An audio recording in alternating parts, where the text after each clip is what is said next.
and welcome back to lecture series of Principles of Management, and today's topic is Features of Management and Significance of Management. So let's start with our first topic, which is Features of Management. The first feature of management is goal oriented. So as you know that the success of any management activity is assessed by its achievement of the predetermined goal or objective, and management is purposeful activity.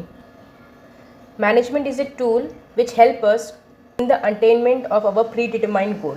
It is a tool which helps us to use human and physical resources to fulfill the predetermined goal.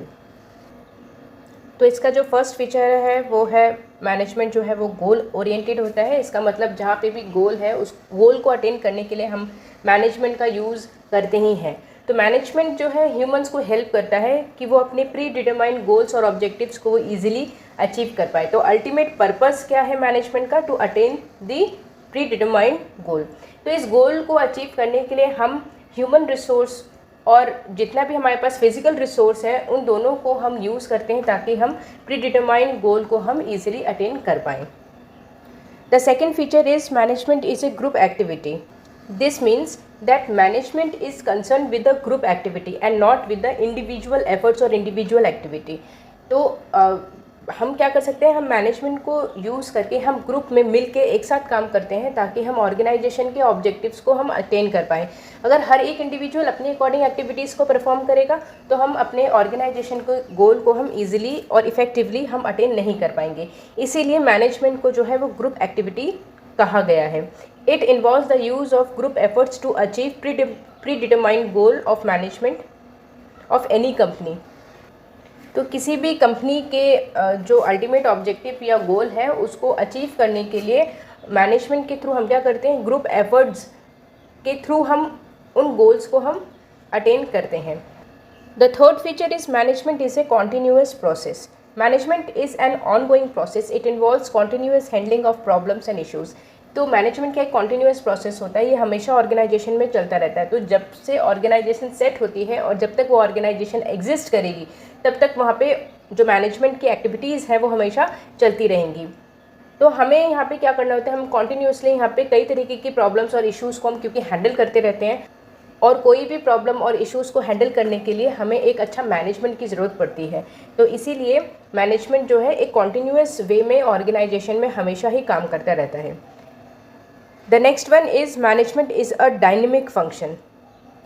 So the dynamic functions means जो management है वो directly contact होता है हमारे internal और external environment के साथ।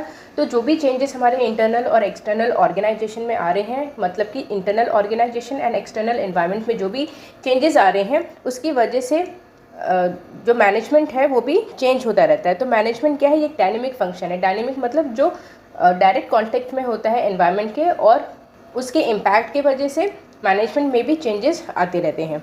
Management is integrated force. This means management integrates human, physical and financial resources. तो मैनेजमेंट में हम ह्यूमन रिसोर्सेज मतलब कि जितने भी इंडिविजुअल्स एम्प्लॉय के फॉर्म में हमारे ऑर्गेनाइजेशन में काम कर रहे हैं वो, फिजिकल रिसोर्सेज मतलब जितने भी मटेरियल्स, रॉ मटेरियल्स या मशीन्स का हम यूज़ कर रहे हैं, एंड फाइनेंशियल रिसोर्सेज। तो इन सभी चीज़ों का हम यूज़ करते हैं। तो एक तरीके से मैनेजमेंट क्या है, ये एक इंटीग्रेटेड फोर्स होती है। Therefore management integrates human efforts to those resources. It brings harmony among the human, physical and financial resources. तो मैनेजमेंट क्या करता है, ह्यूमन एफर्ट्स को, रिसोर्सेज को और जो भी फाइनेंशियल रिसोर्सेज हैं उन सारी चीज़ों को इंटीग्रेट करता है अपने गोल को अटेन करने में। इसीलिए मैनेजमेंट को एक इंटीग्रेटेड फोर्स कहा गया है। Next is management is intangible. Management intangible होता है क्योंकि हम मैनेजमेंट को देख नहीं सकते, हम केवल मैनेजमेंट को महसूस कर सकते हैं। और अगर हम इसकी रिजल्ट्स की बात करें तो रिजल्ट्स हम कैसे पता लगाएंगे, अगर हमने अपने गोल को इफ़िशिएंटली और इफ़ेक्टिवली अचीव किया है इसका मतलब हमारे ऑर्गेनाइजेशन का मैनेजमेंट अच्छा था, और अगर हम नहीं कर पाए इसका मतलब हमारा मैनेजमेंट जो है सही नहीं था। तो मैनेजमेंट जो है वो इंटेंजिबल होता है जिसको हम देख नहीं सकते, छू नहीं सकते, लेकिन मैनेजमेंट को हम अपने ऑर्गेनाइजेशन में महसूस कर सकते हैं। Next is management is universal. तो मैनेजमेंट में जितनी भी थ्योरीज़ है, प्रिंसिपल है, प्रैक्टिसेस है, ये सारी जो है throughout universe, throughout the world, हर जगह हर कंपनी में एक ही तरीके के प्रिंसिपल्स, थ्योरीज, प्रैक्टिसेस हम यूज़ करते हैं। तो चाहे हम रायबरेली में हम किसी ऑर्गेनाइजेशन में काम करें, या हम किसी मल्टीनेशनल कंपनी में काम करें, या हम अब्रॉड में जाके काम करें, हर जगह जो प्रिंसिपल्स ऑफ मैनेजमेंट है वो सेम ही होते हैं, मतलब कि सेम ही अप्लाई होते हैं। तो ये थे हमारे फीचर्स ऑफ मैनेजमेंट। अब हम पढ़ेंगे significance of management. So the next topic is significance और इम्पोर्टेंस ऑफ मैनेजमेंट। तो मैनेजमेंट का बहुत ही बड़ा सिग्निफिकेंस है और बहुत ही ज़्यादा ज़रूरी होता है किसी भी ऑर्गेनाइजेशन के लिए। तो इसमें हम टोटल 20 सिग्निफिकेंस हैं इसमें जो मैंने नोट डाउन किए हैं। इसके और भी कई सारे सिग्निफिकेंस हैं, वो आप जितना आप बुक्स को पढ़ोगे तो उतनी नॉलेज आप आगे गेन करते जाओगे। तो फिलहाल अभी हम स्टार्ट करते हैं अपने फर्स्ट टॉपिक से। First is developing society. तो मैनेजमेंट बहुत ज़्यादा हेल्प करता है किसी भी सोसाइटी को डेवलप करने के लिए। तो अगर हम देखें कि हमारी सोसाइटी में क्या क्या है, तो सोसाइटी में अगर हम देखें तो हमारे घर होते हैं, एक ड्रेनेज सिस्टम होता है, एक अच्छी सड़क होती हैं। तो ये सारी चीज़ें कैसे आई हैं? थ्रू मैनेजमेंट वहाँ पे आई हैं। तो एक सोसाइटी को डेवलप करने में मैनेजमेंट बहुत ज़्यादा बड़ा रोल प्ले करता है। तो इसी तरह सोसाइटी में जो इंडिविजुअल्स काम कर रहे हैं, वो इंडिविजुअल्स कहीं ना कहीं काम भी कर रहे होंगे। तो कुछ इंडिविजुअल्स होंगे जिनका अपना खुद का बिजनेस है, तो उसमें भी वो मैनेजमेंट का यूज़ कर रहे होंगे। कुछ होंगे जिनका जो किसी ऑर्गेनाइजेशन में जाके काम कर रहे होंगे, तो वो भी एक मैनेजमेंट के अंदर ही काम कर रहे होंगे और वहाँ से उनकी अर्निंग हो रही होगी। तो मैनेजमेंट के थ्रू हम क्या करते हैं? हम अपनी सोसाइटी को डेवलप करते हैं। Second is protection against throat cut competition. Throat cut competition मतलब कि गला काट कॉम्पिटिशन। जैसे आपने देखा होगा कुछ ऐसी कंपनीज होती हैं जो अपने प्राइसेस को इतना कम कर देती हैं कंपटीशन की वजह से कि उसके सामने और कोई कंपनी एग्जिस्ट ही नहीं कर पाती। तो ये कंपनी क्या करती हैं? ये अपना तो लॉस करती हैं, उसके साथ साथ दूसरे का भी लॉस कर देती हैं और कट थ्रोट कॉम्पिटिशन इनके अंदर इतना ज़्यादा होता है कि दूसरी कंपनी फिर इनके सामने एग्जिस्ट नहीं कर पाती। For example Reliance.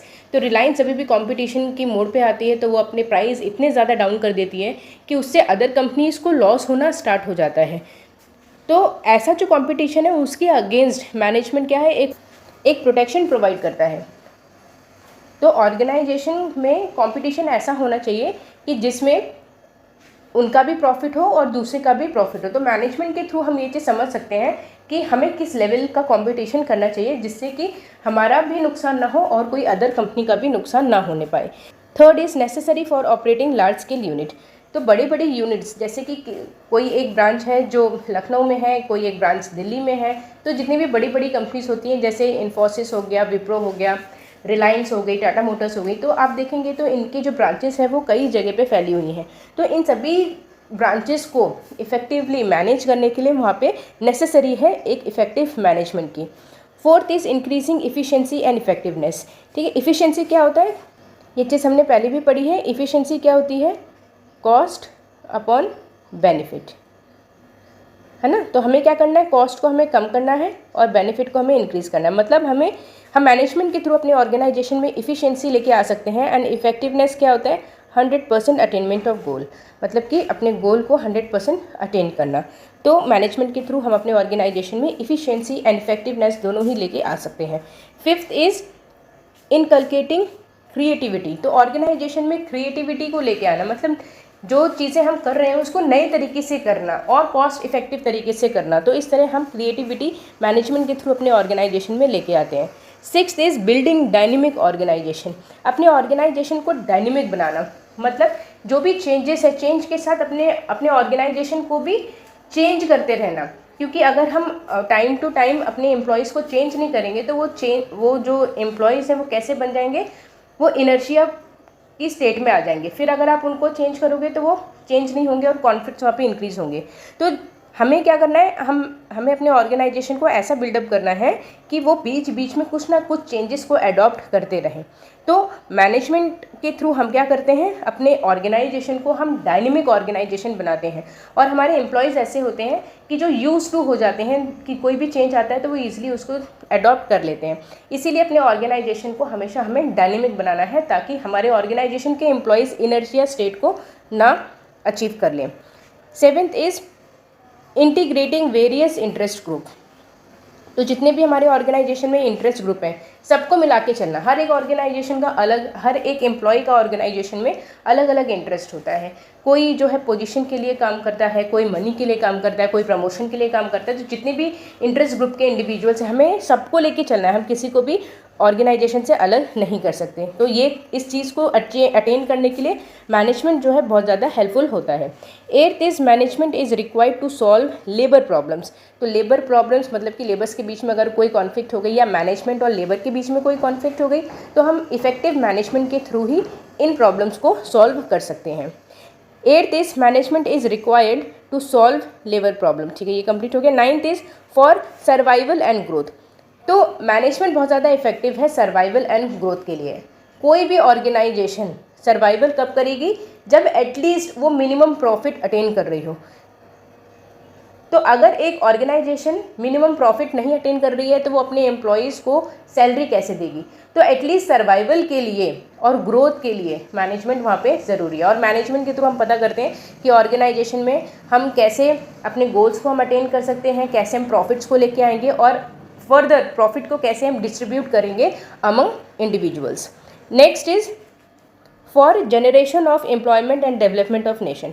तो मैनेजमेंट के थ्रू हम क्या करते हैं, पता करते हैं कि हमारे ऑर्गेनाइजेशन में कौन से लेवल पे कौन से स्किल की रिक्वायरमेंट है, कैसे इंडिविजुअल की रिक्वायरमेंट है, उसके अकॉर्डिंग हम न्यू रिक्रूटमेंट्स भी करते हैं। तो अल्टीमेटली हम क्या कर रहे हैं, हम एम्प्लॉयमेंट प्रोवाइड कर रहे हैं अपने नेशन में और नेशन का उससे डेवलपमेंट भी हो रहा है। डेवलपमेंट क्यों होगा, क्योंकि हम अल्टीमेटली गरीबी को कम कर रहे हैं, हम रोज़गार एम्प्लॉयज़ को दे रहे हैं।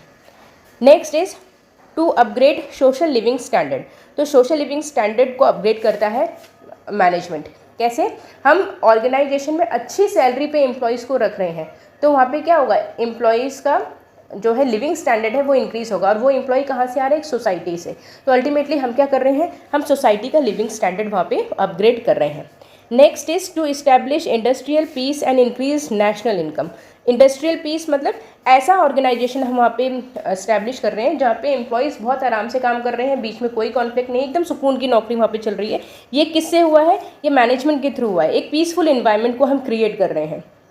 और अगर हर एक एम्प्लॉय पीसफुली अपने काम में लगा हुआ है तो अल्टीमेटली वो क्या करेगा, अपना 100% देगा, उससे हमारे प्रॉफिट्स इंक्रीज़ होंगे और अल्टीमेटली नेशनल इनकम हमारी इंक्रीज़ होते जाएगी।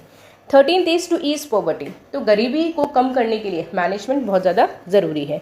Next, to provide effective leader in an organization. तो मैनेजमेंट के थ्रू हम फाइंड आउट करते हैं कौन इफेक्टिव लीडर्स हैं, है ना, और उन लीडर्स को फाइंड आउट करके हम अपने ऑर्गेनाइजेशन के गोल को अटेन करवाते हैं। तो मैनेजमेंट के थ्रू हम क्या कर रहे हैं, हम फाइंड आउट कर रहे हैं कि हमारे ऑर्गेनाइजेशन में कौन इफेक्टिव लीडर्स हैं। तो अल्टीमेटली हम अपने ऑर्गेनाइजेशन को एक लीडर प्रोवाइड कर रहे हैं। और लीडर क्या करता है, दूसरों को इन्फ्लुएंस करके जो ऑर्गेनाइजेशन का गोल है वो उनका गोल बना देता है और एम्प्लॉयज़ उस गोल को अटेन करते हैं और अल्टीमेटली हमारे ऑर्गेनाइजेशन का गोल अटेन हो जाता है। Next is to develop the feeling of work is workship. काम ही पूजा है, कर्म ही पूजा है। तो ऐसी फीलिंग्स को डेवलप हम कैसे करवाते हैं, through management. Next is competitive abilities. तो एम्प्लॉयज़ के अंदर कॉम्पिटिटिव एबिलिटीज़ हम इनबिल्ड करवाते हैं थ्रू मैनेजमेंट, क्योंकि मैनेजमेंट के थ्रू हम पता करते हैं कि मार्केट में ऐसी कौन सी कॉम्पिटिटिव स्किल्स हैं जो एग्जिस्टिंग हैं और उन स्किल्स को अपने ऑर्गेनाइजेशन में हम लेके आते हैं या फिर हम अपने एग्जिस्टिंग एम्प्लॉयज़ के अंदर उन स्किल्स को हम डेवलप करवाते हैं। Next 17 point is for achieving goal and objective of an organization. तो अपने ऑर्गेनाइजेशन की गोल एंड ऑब्जेक्टिव्स को अटेन करने के लिए मैनेजमेंट बहुत ज़्यादा ज़रूरी है। Next is necessary for operating large scale unit. ये टॉपिक हम ऑलरेडी कवर कर चुके हैं। तो लार्ज स्केल यूनिट को इफेक्टिवली ऑपरेट करवाने के लिए मैनेजमेंट वहाँ पे बहुत ज़्यादा ज़रूरी है। लार्ज स्केल यूनिट मतलब जो बड़ी बड़ी ऑर्गेनाइजेशन एंड कंपनीज होती हैं जिनकी कई सारी ब्रांचेस भी होती हैं। 19th is coordination among the different factors of production. Different factors of production क्या है, फैक्टर्स ऑफ प्रोडक्शन में क्या क्या आ जाएंगे, तो फैक्टर ऑफ प्रोडक्शन इसमें आ जाते हैं लैंड, लेबर एंड कैपिटल। ठीक है, तो लैंड, लेबर और कैपिटल के बीच में इफेक्टिव कोऑर्डिनेशन रहना। तो लैंड, लेबर और कैपिटल क्या है, हमारे फैक्टर ऑफ प्रोडक्शन है और इन तीनों फैक्टर्स के बीच में एक कोऑर्डिनेशन होना बहुत ज़्यादा ज़रूरी होता है और ये हम कैसे अटेन कर पाएंगे, through effective management. And the last one is attaining maximum result in minimum effort, मतलब इफ़िशियंसी को लेके आना। तो इफ़िशेंसी का मतलब क्या होता है, मैक्सिमम रिजल्ट आए हमारा, मतलब मैक्सिमम बेनिफिट आए और मिनिमम एफर्ट में आए, तो यही क्या है, मैनेजमेंट होता है। तो आज का जो टॉपिक है यहीं पे हमारा कवर होता है, कंप्लीट होता है। इसमें हमने पढ़ा है सिग्निफिकेंस और importance of management and features of management. Thank you class and have a nice day.